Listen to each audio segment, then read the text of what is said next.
Glory house ministries में आपका स्वागत है। आज जिस विषय में हम बात करेंगे वो है जयवंत से भी बढ़कर, मोर देन विक्टोरियस। परमेश्वर का वचन कहता है कि उसने हमें जयवंत से भी बढ़कर बनाया है। सिर्फ जयवंत नहीं, उससे भी बढ़कर, उससे भी ज्यादा। रोमियो 8:37 कहता है, परंतु इन सब बातों में हम उसके द्वारा जिसने हमसे प्रेम किया है, यानी कि यीशु ने जयवंत से भी बढ़कर हैं। सिर्फ विजयी नहीं, विजयी से भी बढ़कर, उससे भी ज्यादा, यानी कि हम जो भी युद्ध लड़ेंगे उसमें हम विजयी होंगे।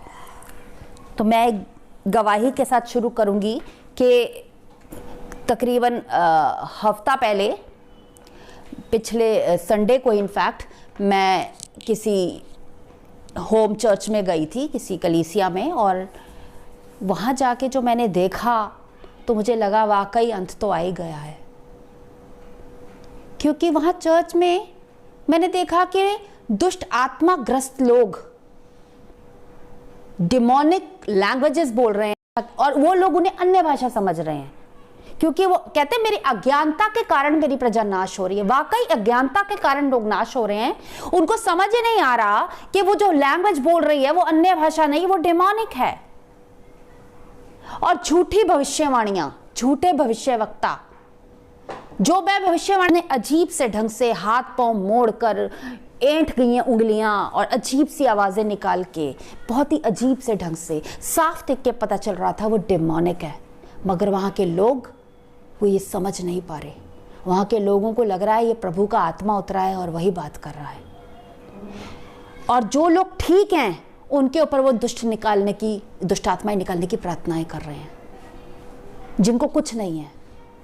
वहां लोगों को, नए लोगों को बीच में बिठा के, मेरे सामने एक लड़की को इतना सबने मिलके उस पर दोष लगाया।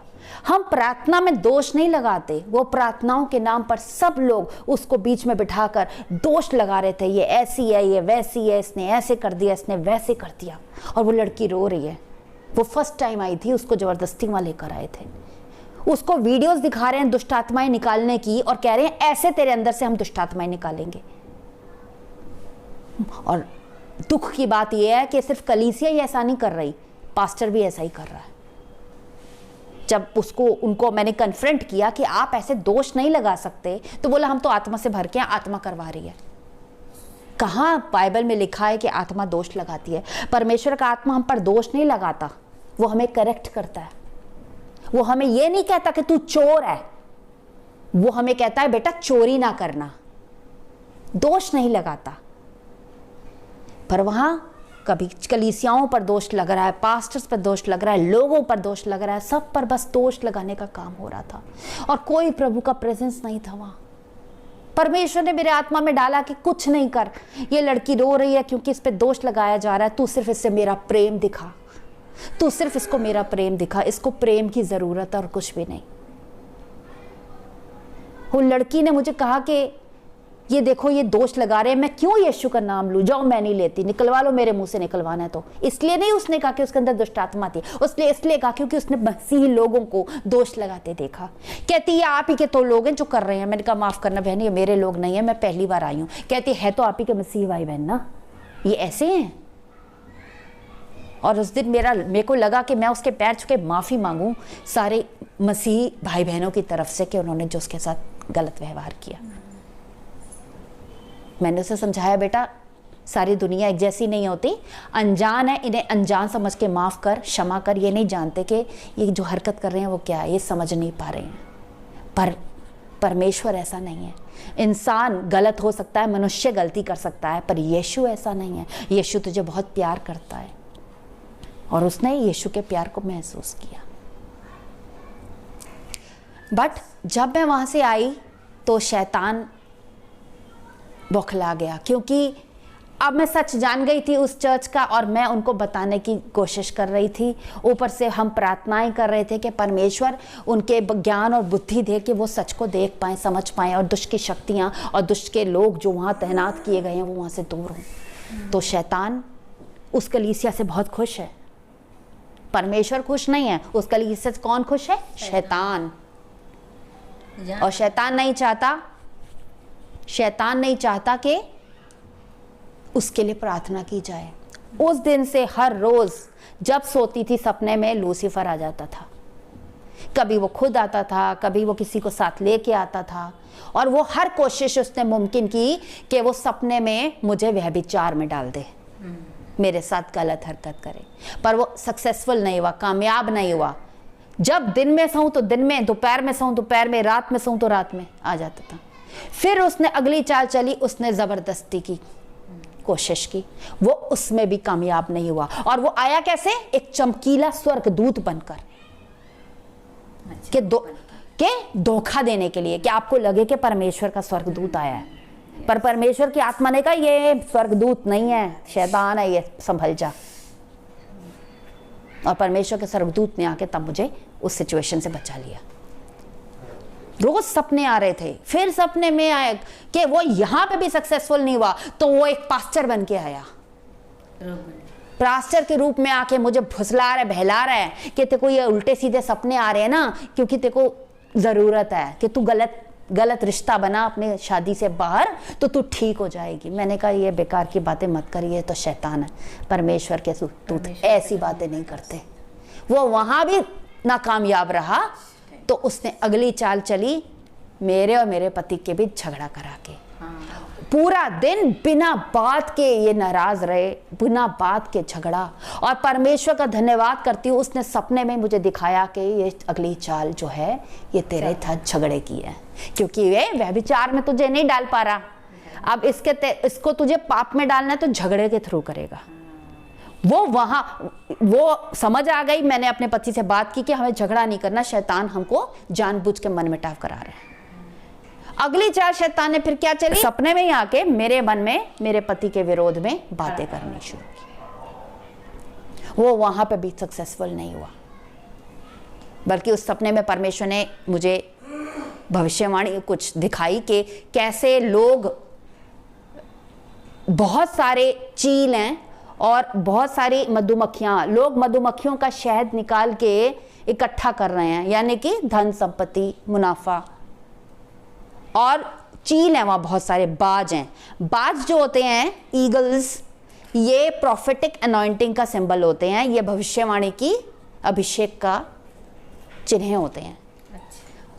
वो दिखाया, बहुत सारे लोग आए और उन्होंने तीर लेके चीलों पे हमला कर दिया, उन्हें मारना शुरू कर दिया। और मैं चिल्ला रही हूं कि इन्हें मत मारो, अगर इन्हें मार दोगे तो ये हमें इन मधुमक्खियों के डंक से बचाने के लिए आए हैं, अपने बचाने वाले को मत मारो, नहीं तो दुनिया इम्बैलेंस हो जाएगी, सब कुछ गड़बड़ा जाएगा, ये सृष्टि का नियम गड़बड़ा जाएगा। किसी एक जीव को आप पूरी तरीके से नाश नहीं कर सकते जो आपको बचाने आया है। पर लोग नहीं सुन रहे, क्यों? उनको मधुमक्खियों से मुनाफा चाहिए, उनको शहद चाहिए, उनको फर्क नहीं पड़ता वो मधुमक्खियां उन्हें डंक मारेंगी या बाद में उनको तकड़ पाएंगी, उनको सिर्फ मुनाफे से मतलब, उन्हें कुछ नहीं दिख रहा। उन्होंने सारे के सारे ईगल्स को मार दिया और फिर हाहाकार दुनिया में मच गया, पूरी दुनिया में हाहाकार। मैंने देखा चारों ओर हाहाकार है, लोग बिल्डिंगें तोड़ रहे हैं, कब्जा कर रहे हैं और मूर्ति पूजा करने के लिए जमीन ढूंढ रहे हैं। वो शैतान की पूजा करना चाहते हैं, उसके लिए उन्होंने सारी जगह पे कब्जे कर रहे हैं। और आज यही हो रहा है। मैंने यही देखा कि उस कलीसिया में लोगों को चिन्ह और चमत्कार दिख रहे हैं, उनके पास पैसा आ रहा है, धन संपत्ति आ रही है, उनको वो चाहिए। और उस मुनाफे के लिए वो शैतान को देखना नहीं चाहते कि शैतान उन्हें डंक मार रहा है, उनके अंदर जो आत्मा आ रही है वो शैतान डाल रहा है, वो परमेश्वर नहीं डाल रहा, वो देखना नहीं चाहते। उनको बताऊं, वो सुनना नहीं चाहते। उन्होंने अपने सुनने के कान बंद कर दिए, उल्टा मुझ पर ही दोष लगाने लगे। वो सुनना ही नहीं चाह रहे सच को, क्योंकि उन्हें सिर्फ मुनाफे से मतलब है। ये हो रहा है आजकल दुनिया में। और अब गवाही का समय कि उसके बाद मुझे जो सपना आया, उस सपने में शैतान ने कोशिश की अपने लोगों के द्वारा मुझे एक डेमोनिक कपड़े पहनाने के, वस्त्र पहनाने के, शैतानी वस्त्र। वो बार बार मुझे कह रहे हैं कि ये जा यहाँ कपड़े सिला, यहाँ कपड़े। मैंने कहा मैं कपड़े सिलाने नहीं आई, मुझे क्यों कपड़े सिलाने को कह रहे हो? नहीं नहीं, यहाँ जा, यहाँ जाके कपड़े सिला। मैं वहाँ जाती हूँ। मैंने देखा कि मैं उस बुटीक में गई और वहाँ 2 छोटी बच्चियाँ बैठी थी। बच्चों को मैंने सोचा ये तो छोटे बच्चे हैं, ये क्या करेंगे? तो मैं बच्चों से बातें करने लगी और मैंने बच्चों को कहा कि हाँ कौन से कपड़े सिलाने हैं, क्या है। मैंने सोचा सिलाने तो है नहीं, पता नहीं क्यों भेज रहे, चलो बच्चे हैं बातें कर लेती हूँ। और मैंने सपने में देखा वो बच्चियाँ मुझे जाती है, क्या कहती, उन्होंने कहा कोई फायदा नहीं है, आप यहाँ से जाओ, आपके लिए आपकी भक्ति ही काफी है। धन्यवाद। कहते हैं आपकी भक्ति का तेज इतना तेज है, इतना स्ट्रांग है कि हम कुछ भी कपड़े आपको पहना दें वो उसका असर को नाश कर देंगे। यस, आमीन। परमेश्वर का धन्यवाद हो। शैतान ने साफ साफ हथियार डाल दिए, कहा कि तुम्हारी भक्ति है, तुम्हारी भक्ति कहती, वो बच्चे कहते ना ये कुछ और करेंगे उसका तुम्हें असर होगा, ना ये कपड़े तुम्हें कुछ नुकसान पहुंचा पाएंगे, तो फायदा ही क्या, तुम जाओ। और उसके बाद वो सपने आने मुझे बंद हो गए। परमेश्वर का शुक्रिया, क्योंकि उसने हमें जयवंत से बढ़कर ठहराया है।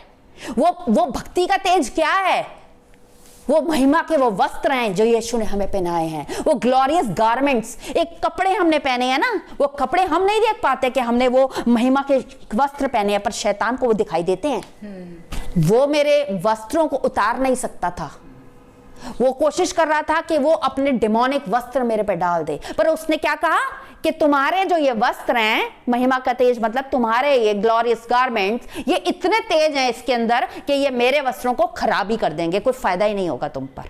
तो शैतान हमारा बाल भी बांका नहीं कर सकता, और हमारा रिश्ता परमेश्वर के साथ मजबूत है तो शैतान हमारा बाल भी बांका नहीं कर सकता। आमीन।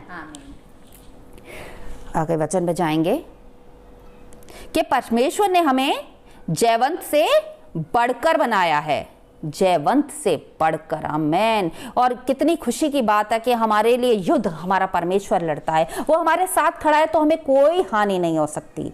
मगर जयवंत से बढ़कर बनने के लिए, इस सब पे चलने के लिए कुछ चीज़ों का हमें भी ख्याल रखना ज़रूरी है। हमें भी कुछ चीज़ों का, कुछ नियमों का पालन करना है, जैसे कि इफिसियों 6 का 11 से 18 पढ़ेंगे कि हमें परमेश्वर के उन आर्मर्स को पहन के रखना है, अपने बचाव के लिए तैयार रहना है। तो हम उसके बारे में पढ़ेंगे। इफिसियों 6, परमेश्वर के सारे हथियार बांध लो कि तुम शैतान की युक्तियों के सामने खड़े रह सको। सारे हथियार बांध लो कि तुम शैतान की युक्तियों के सामने खड़े रह सको। ऐसा मत समझो कि वो बिल्कुल बेकार है, उसमें ताकत नहीं है। शैतान ताकतवर है, पर वो हमारे परमेश्वर से ज्यादा ताकतवर नहीं है। इसलिए जरूरी है कि उससे जब युद्ध के लिए हम जाते हैं तो हम यूं ही उठ के नहीं चले जाते हैं, हम पूरी प्लानिंग के साथ जाते हैं। ऐसे ही जब हम आत्मिक युद्ध में जाते हैं तब भी हमें पूरी प्लानिंग से, पूरी तैयारी के साथ जाना है। ऐसे ही मुंह उठा के आप युद्ध में नहीं जा सकते। आगे लिखा है, क्योंकि हमारा यह मल युद्ध लहू और मांस से नहीं, परंतु प्रधानों से और अधिकारियों से और इस संसार के अंधकार के हाकिमों से और उस दुष्टता की आत्मिक सेनाओं से है जो आकाश में है। तो प्रधानों और अधिकारियों से है, ये आत्मिक लड़ाई है, ये मांस की लड़ाई नहीं है, ये आत्मिक लड़ाई है। इसके हथियार भी आत्मिक होने चाहिए। इसलिए परमेश्वर के सारे हथियार बांध लो कि तुम बुरे दिन में सामना कर सको और सब कुछ पूरा करके स्थिर रह सको। बुरे दिनों में, यानी कि युद्ध के दिनों में, लड़ाई के दिनों में आप सामना करने के लायक बन सको और स्थिर रहो, डगमगाओ नहीं, घबराओ नहीं, हार ना मानो।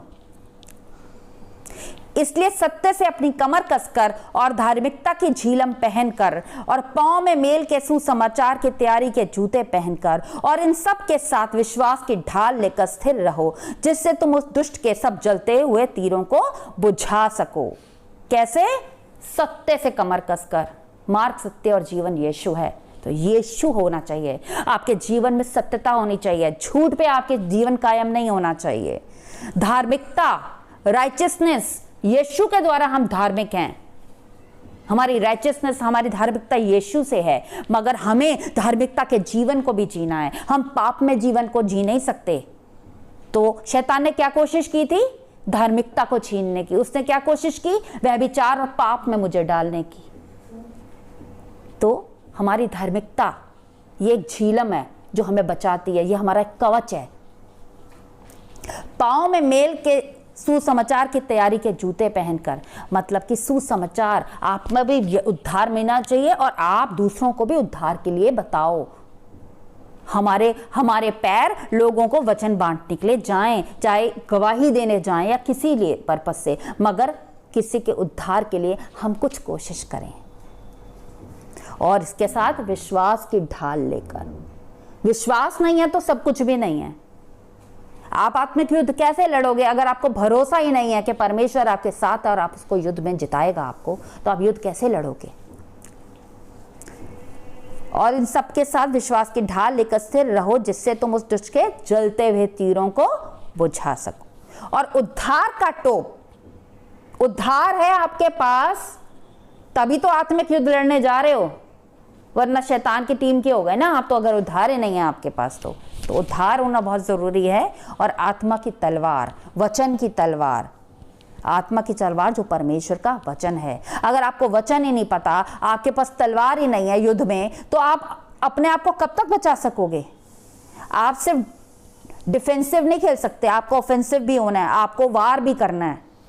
खाली बचाने से कुछ नहीं होगा, वार भी करना पड़ेगा। इसके लिए भी एक गवाही देती हूँ कि जब मैं शुरू में प्रभु में आई, मेरे पास दुष्ट की सेना ने हमला किया था और परमेश्वर ने उस वक्त मुझे ऐसी सामर्थ से भरा कि मैं अपने हाथों से आत्माओं को पकड़ के, दुष्ट की आत्माओं को पकड़ के फेंक रही थी। मगर उस वक्त मेरे को ना वचन पता था, ना समझ थी, और मुझे समझ नहीं आ रहा था ये क्या हो रहा है, मैं क्या पकड़ रही हूँ, क्या कर रही हूँ, पर मैं पकड़ रही थी और मेरे को वचन नहीं पता था। तो मैं एक वक्त के बाद थक गई।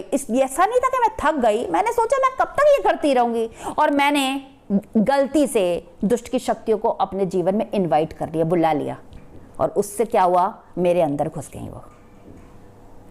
क्योंकि मुझे मालूम नहीं था कि, मुझे ये तो पता था इसको रखूंगी हूँ, पकड़ रही हूँ, फेंक रही हूँ, पर अब उसको रोकना कैसे है ये नहीं पता था। और मैं पूरी सारी रात यही करती जा रही थी, तो मैं कब तक करती, पर मुझे पता ही नहीं था कि वचन की तलवार को इस्तेमाल कैसे करते हैं।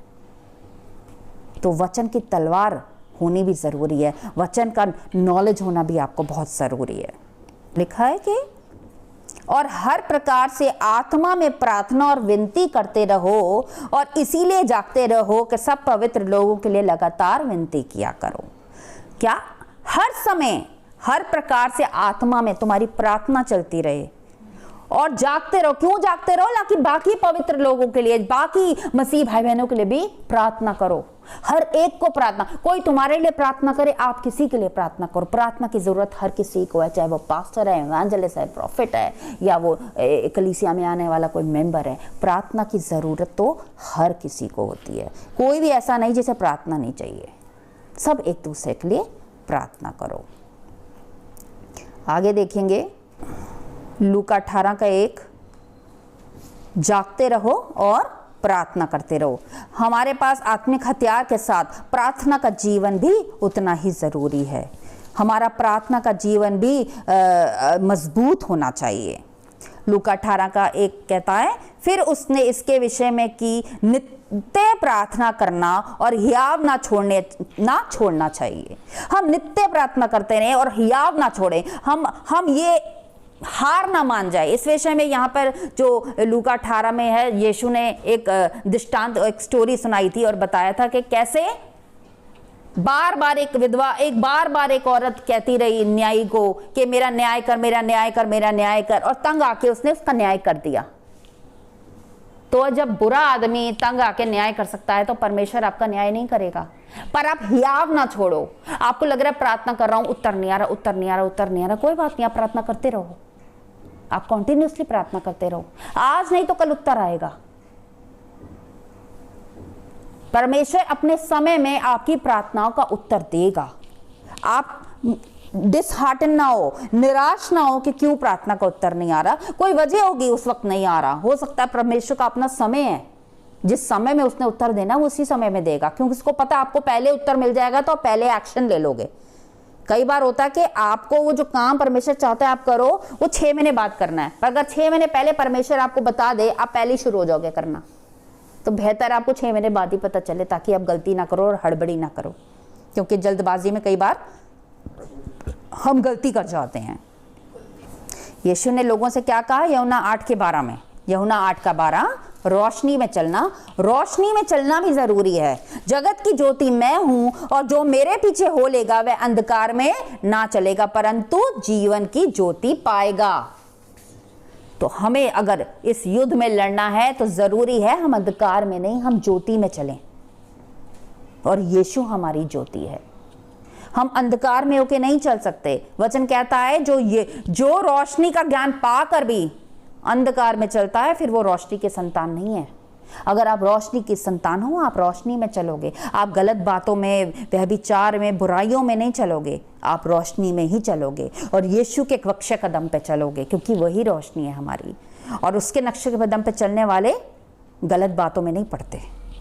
आगे देखेंगे हम भजन संहिता 91 का 1 से 3 के परमेश्वर के शरण में, उसकी छाया में रहें हम। अगर हम परमेश्वर की छाया में रहते हैं तो शैतान हमारा बाल भी बांका नहीं कर सकता।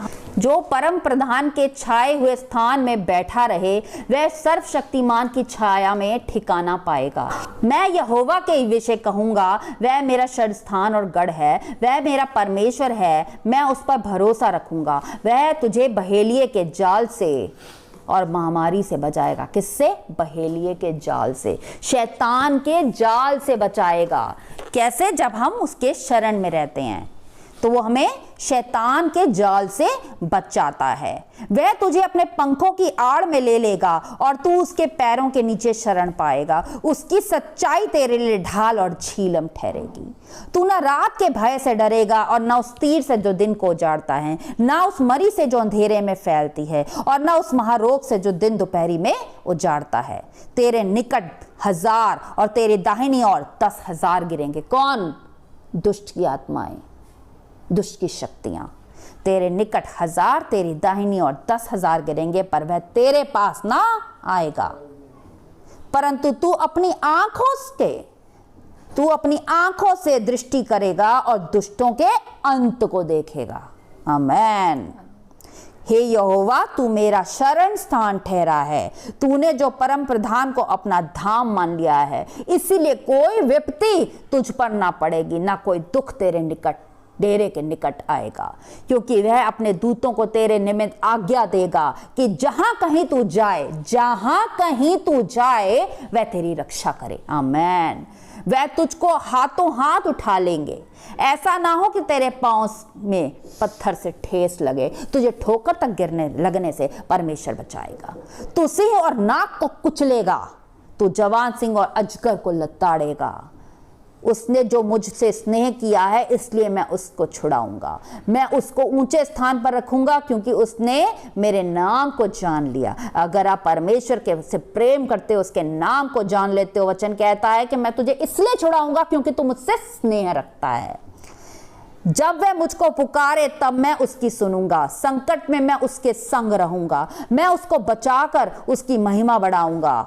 मैं उसको दीर्घायु से तृप्त करूंगा और अपने किए हुए उद्धार का दर्शन दिखाऊंगा। आमेन।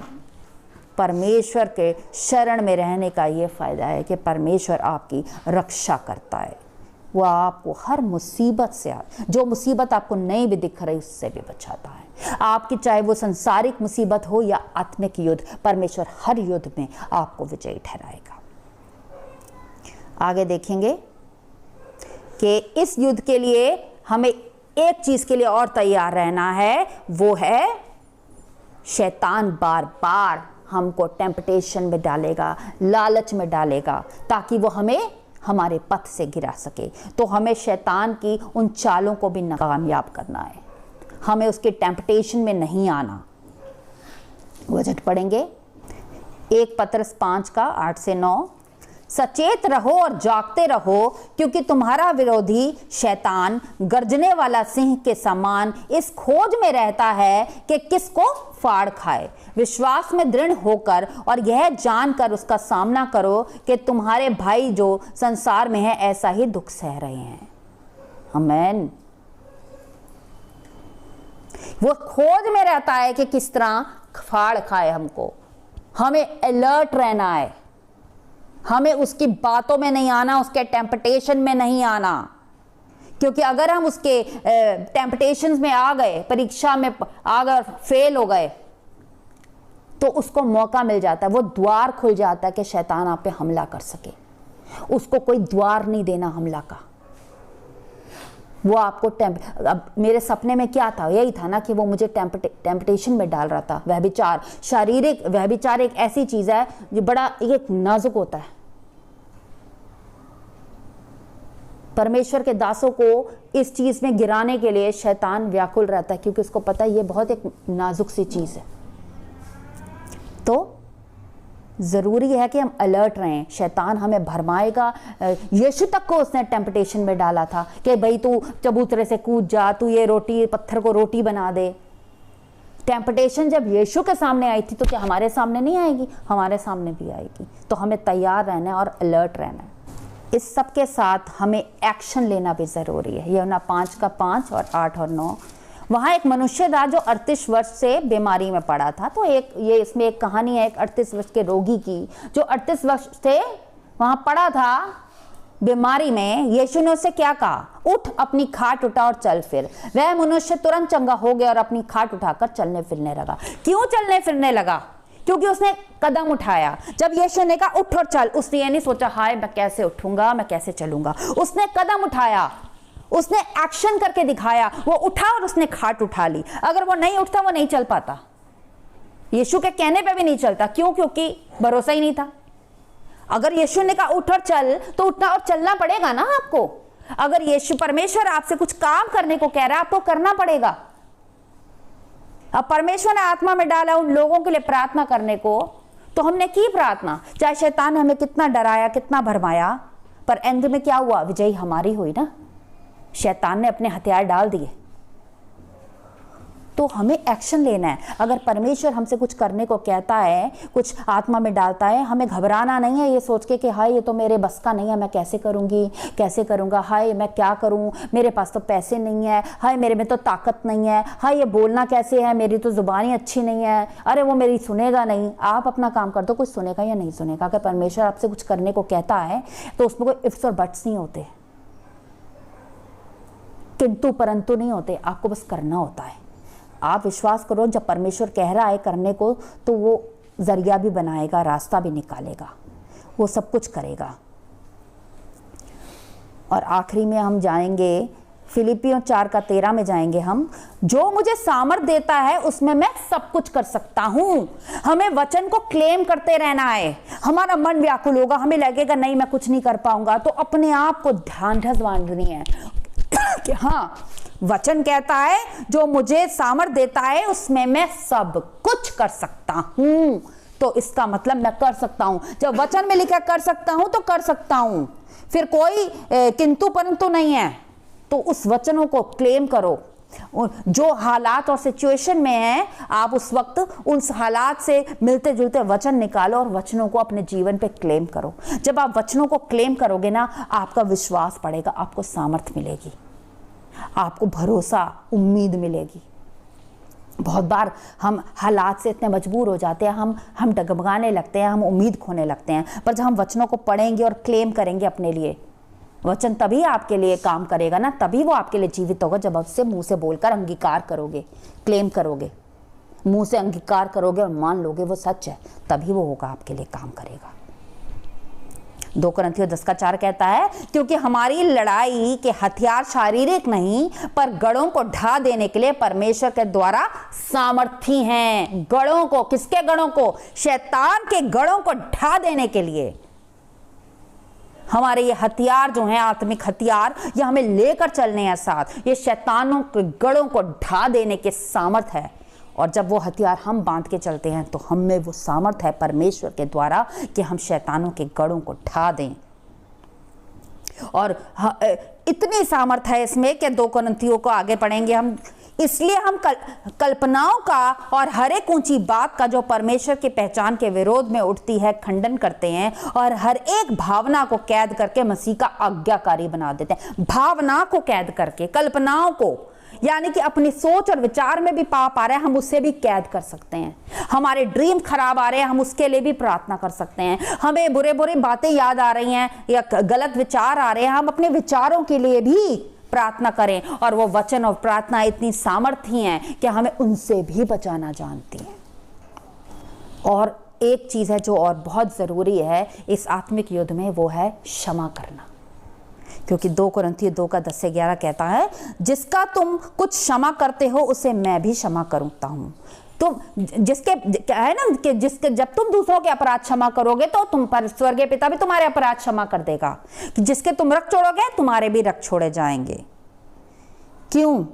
आगे यहाँ पौलुस कहता है, जिसका तुम कुछ क्षमा करते हो उसे मैं भी क्षमा करता हूँ, क्योंकि मैंने भी जो कुछ क्षमा किया है यदि किया हो तो तुम्हारे कारण मसीह की जगह में होकर क्षमा किया है, कि शैतान का हम पर दाव ना चले, क्योंकि हम उसकी युक्तियों से अनजान नहीं। क्या क्यों क्षमा करना है? ताकि शैतान का हम पर दाव ना चले। क्योंकि जब हम क्षमा नहीं करते तो शैतान हम पे दाव खेल जाता है, वो हमें फंसा लेता है। क्योंकि ना माफी का मन शैतान के लिए एंट्री पॉइंट को खोल देता है, दरवाजों को खोल देता है। तो अगर आपको शैतान से युद्ध करना है तो माफी का मन लेके चलना होगा। क्योंकि अगर आपके मन में माफी नहीं है तो आप फंस सकते हो। 2 कुरिन्थियों 11:14 और 15, यह कुछ अचंभे की बात नहीं, क्योंकि शैतान आप ही ज्योति में स्वर्गदूत का रूप धारण करता है। इसलिए यदि उसके सेवक भी धर्म के सेवकों का सा रूप धरें तो कोई बड़ी बात नहीं, क्योंकि उनका अंत उनके कामों के अनुसार होगा। हमें अलर्ट रहना है, चौकन्ना रहना है। हर आत्मा को परमेश्वर का आत्मा नहीं मान लेना।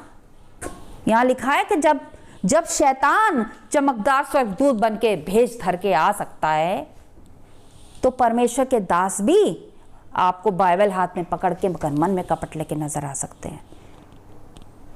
यही देखा ना हमने वहां चर्च में कि कहने को आपको लगेगा ये यीशु मसीह की चर्च है, पर जो अंदर हाल मैंने देखा वो हाल कुछ और ही था। लोग अनजान थे, अनपढ़ है, नहीं समझ पा रहे, मगर उनको सिखाने वाला उनको समझा रहा है कि ये प्रभु का आत्मा है। वो कह रहा है, उसको कहा जा रहा है कि दोष मत लगाओ। वो कह रहा है, सिस्टर ये दोष लगाना तो नहीं है, ये तो उसकी गलतियां ही बता रहा हूं मैं तो खाली। मैंने कहा बताओ दोष लगाना क्या होता है? जो गलती नहीं कर रहे तो मैं कहूं तू गलत है तो मैं झूठ बोल रही हूं। दोष लगाना क्या है? पापी को पापी कहना ही तो दोष लगाना है। तो गलत शिक्षाएं, झूठी भविष्यवाणियां, गलत आत्माएं, हमें हर चीज को परमेश्वर की ओर से नहीं समझ लेना। जरूरी नहीं है कि जो प्रभु कह रहा है वो स्वर्ग ही जाने वाला है। सारे स्वर्ग नहीं जाएंगे। वो दुष्ट की आत्मा ही थी, भावी कहने वाली आत्मा, जिसने यीशु मसीह को कहा ये तो परमेश्वर का पुत्र है, और यीशु ने कोई खुश नहीं हुआ कि हाँ भाई ये तो मुझे परमेश्वर का पुत्र कह रही है। यीशु ने उसे डांट के कहा, ए भावी कहने वाली आत्मा निकल जा। उसमें से वो आत्मा को निकाल दिया। देखने में क्या लग रहा था? वो यीशु मसीह की बात कर रही है, जबकि वो परमेश्वर का आत्मा नहीं था। यही चीज मैंने वहां चर्च में देखी। हमें हर आत्मा को नहीं मान लेना। जब मुझे भी शैतान आया तो पहले चमकदार स्वर्गदूत बन के आया। ऐसा लगा कि ये तो चमक रहा है, और परमेश्वर का नहीं है, मैं नहीं, मेरी आत्मा नहीं है, ये कुछ और है, ये मेरे स्वर्गदूत नहीं है। संभल के। हमें भरमाने, बेवकूफ बनाने के लिए आते हैं ये लोग। हमें संभल के और चौकस रहना है, और परमेश्वर से मांगना है कि परमेश्वर हमें आत्माओं को परखने का गिफ्ट दे। और यही प्रार्थना मेरे मुंह से परमेश्वर ने करवाई जब मुझे उस कलीसिया में जाना था। मैं नॉर्मली जो प्रेयर करती हूँ मैं वैसी प्रेयर नहीं कर रही थी। मैं बार बार कह रही थी, प्रभु मेरे को शैतान बेवकूफ़ ना बना पाए, मुझे आत्माओं को परखने की समझ दे। और मैं सोच रही थी कि मैं यही क्यों प्रार्थना करती जा रही हूँ। मुझे नहीं पता था वहाँ मुझे क्या देखने को मिलेगा, पर परमेश्वर का शुक्रिया करती हूँ कि वो आप ही आत्मा में हमें सही शब्द देता है प्रार्थना के। वही हमें बताता है कि प्रार्थना क्या करनी है। और जब प्रभु का आत्मा हमसे प्रार्थना कराता है, सब काम छोड़ के चुपचाप प्रार्थना करने बैठ जाओ। चाहे दिन है, चाहे रात है, चाहे 1 बजे या रात के 2:30 बजे या सुबह के 4 बजे। अगर परमेश्वर आपको उठा के कोई प्रार्थना करवा रहा है तो वो बेवजह नहीं है, वो किसी वजह से है। परमेश्वर ने हमें इन दुष्ट की शक्तियों पे अधिकार दिया है। हम इनको हरा सकते हैं क्योंकि उसने हमें जयवंत से बढ़कर बनाया है। हमें सांपों और बिच्छुओं का रौंदने का अधिकार है, और हमें कुछ हानि ना होगी। बहुत बार मन में आएगा कि हाय इतनी मुसीबत आ रही है, ये प्रार्थना ही मैं छोड़ दूं। ऐसा नहीं है, आप प्रार्थना करते रहो। हाँ, किसी शैतान के गढ़ में जाना है तो आपको परमेश्वर से परमिशन लेके जाना है। ऐसे ही उठा के मुंह उठा के कहीं पे भी नहीं चले जाना होता। पर अपने घर में बैठ के आप प्रार्थना कर सकते हो। आप प्रार्थना करो, परमेश्वर आपके साथ है। परमेश्वर आपकी रक्षा करेगा। हो सकता है थोड़ी संकट आए, थोड़ी मुसीबतें आए, कुछ समय लगे, आपको दुष्ट तंग कर रहा है, पर आप दृढ़ बने रहोगे, शैतान को हथियार डालने ही पड़ेंगे। और यही चीज मैंने इन दिनों में सीखी। जब परमेश्वर हमारे साथ था, कोई हमारा बाल भी बांका नहीं कर सकता। और फाइनली शैतान को खुद ही शैतानी लोगों को कहना पड़ा कि भाई तेरा तो हम कुछ नहीं बिगाड़ सकते हैं, तो तू जा। शैतान ने हथियार डाले और वो पहले से हारा हुआ है, इसलिए हमें घबराना नहीं है। वो तो हारा हुआ है, उसका तो यीशु ने खुल्लम खुल्ला मजाक उड़ा दिया। हमारे पैरों तले उसको रोंदे का हमें अधिकार दे दिया। बताओ, हमारे पास अधिकार है कि हम शैतान को, सांपों और बिच्छू को अपने पैरों तले रोंद सकते हैं। फिर हम क्यों डरें, क्यों घबराएं? हिम्मत बांधो, प्रार्थना में बने रहो, परमेश्वर साथ है, कोई तुम्हारा बाल भी बांका नहीं कर सकता। हो सकता है दुष्ट की शक्तियां आपको परेशान करे, जब आप प्रार्थना कर रहे हो, वो तभी आपको परेशान कर रही हैं क्योंकि उनको डर है कि आपकी प्रार्थनाएं असर करेंगी। उनको आपकी प्रार्थनाओं से डर लगता है। अगर आपकी प्रार्थना का असर ही नहीं है तो फिर शैतान क्यों डरेगा ना? वो आपको तभी डराएगा, धमकाएगा, भरमाएगा, आपको तंग करेगा जब आप उसको डर है कि आपकी प्रार्थनाओं से कुछ अच्छा होने वाला है। तो जब शैतान डराए, भरमाए, परेशान करे तो घबराना नहीं, समझ लो कि कुछ बड़ा होने वाला है। आमेन। मैं उम्मीद करती हूं कि आज का वचन आपको समझ में आया होगा और आप दृढ़ता के साथ, विश्वास के साथ प्रार्थनाएं करोगे और परमेश्वर आपके साथ है। आपके जीवन में कोई मुसीबत हो, आपके फैमिली में कोई प्रॉब्लम हो या कुछ भी, कैसी भी प्रॉब्लम क्यों ना हो, आप हिम्मत मत हारो, प्रार्थना करते रहो। परमेश्वर आपके जीवन में, आपके परिवार में, आपके मोहल्ले में, आपके देश में शैतानों के गढ़ को ढाएगा।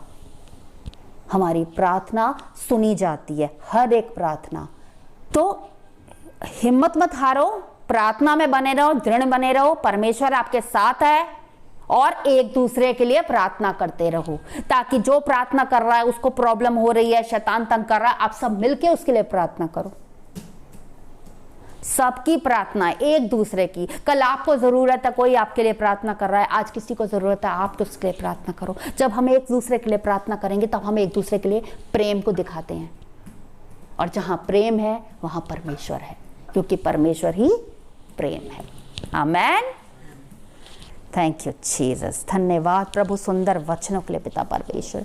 धन्यवाद मेरे खुदा कि तूने ये इन वचनों के द्वारा हमसे बातचीत की प्रभु। तेरा धन्यवाद करते हैं पिता परमेश्वर। ये जो कुछ भी इन दिनों में घटा प्रभु, उसके द्वारा प्रभु आपने हमें सिखाया पिता परमेश्वर कि आपने हमें जयवंत से भी बढ़कर ठहराया है। हालेलुया। हम विश्वास करते हैं प्रभु, और आपके बच्चों को, मसीह भाई बहनों को आपके सामने लाते हैं पिता परमेश्वर। वो हियाव दे पिता परमेश्वर कि हम हियाव के साथ प्रार्थना कर सके, विश्वास के साथ प्रार्थना कर सके कि तूने हमें सांपों और बिच्छुओं पे रोंदने का अधिकार दिया है और हम पे कुछ हानि ना होगी। शैतान का कोई वार, कोई चाल हमारे विरोध में सफल नहीं होने पाएगा, क्योंकि तू हमारा रक्षा करने वाला है। हालेलुया। तेरा धन्यवाद करते हैं, विश्वास करते हैं प्रभु, विश्वास करते हैं पिता परमेश्वर, अपने बच्चों को आप आत्मिक रीति से और मजबूत करेंगे और दृढ़ करेंगे पिता परमेश्वर। ओ पिता परमेश्वर, उनके विश्वास को और मजबूत करें प्रभु, ताकि हम घबराए नहीं, सकुचाए नहीं प्रभु, और प्रार्थनाओं में हियाव के साथ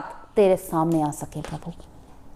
धन्यवाद के साथ यीशु के नाम से इस प्रार्थना को मांगते हैं प्रभु। दया से सुने, ग्रहण करें। आमेन, आमेन, आमेन, आमेन।